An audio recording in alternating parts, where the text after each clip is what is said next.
こんにちは、サニーです。前回はね、ピンクッション、こちらのピンクッションを作りましたけれども、こちらはセリアさんの刺繍布を使っています。こちらはね、実はダイソーさんの刺繍布なんですね。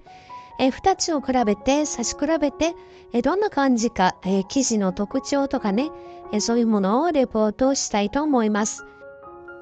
はい、そしてね、最後、番外編としてね、クロスステッチ布ではないんですけれども、とても刺繍しやすい布を見つけたのでね、そちらもご覧いただければと思います。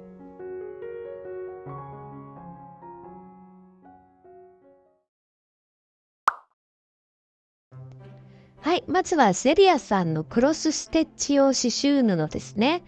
こちらは前回使いました。27センチ ×25 センチ。目のカウントは11カウントですね。カウントっていうのは1インチの中に何目数が入っているかっていうことなんですね。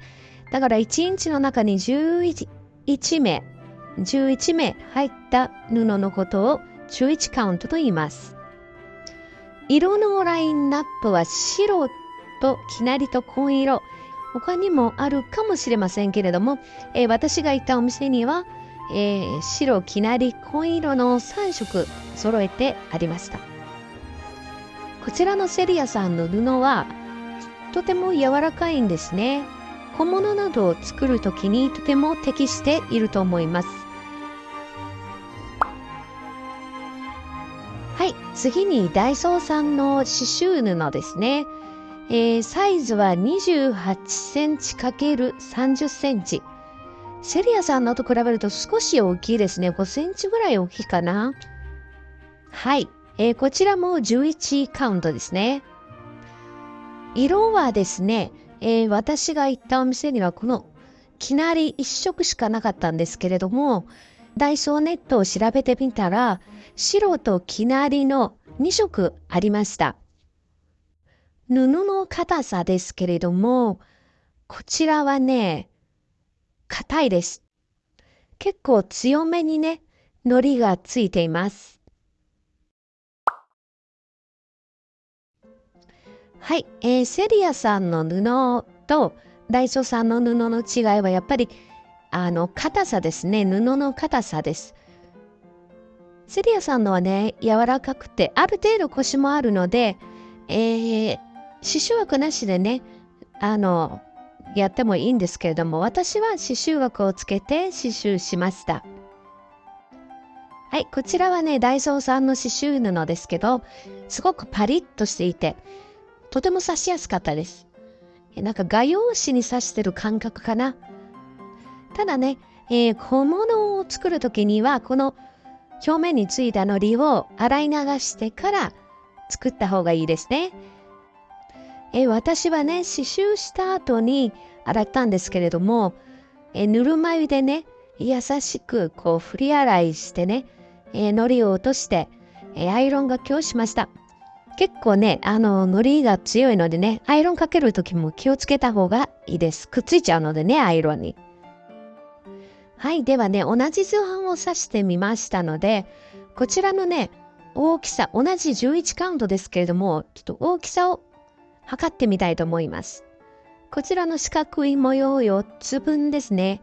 まずセリアさんの布を測ってみます。はい、6.7 センチですね。次はダイソーさんのを測ってみます。6.8 センチですね。これはもう誤差なので、ほぼ同じですね。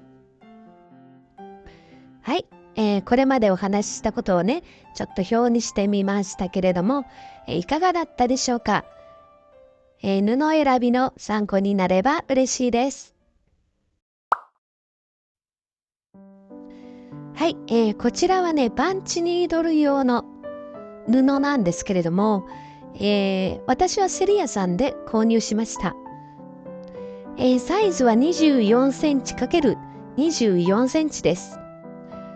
こちらはパンチニードル専用布なんですけれども、カウントで数えると1インチに17目ありましたので、17カウントになります。先ほど紹介した布より目が細かいです。この布でブローチを作ってみましたよ。細かい刺繍がきれいに出てますね。イニシャルを刺繍してもかわいいブローチが作れると思います。はい、今日はクロスステッチ布の紹介でした。最後までご視聴いただきありがとうございます。チャンネル登録もよろしくお願いします。それではまた。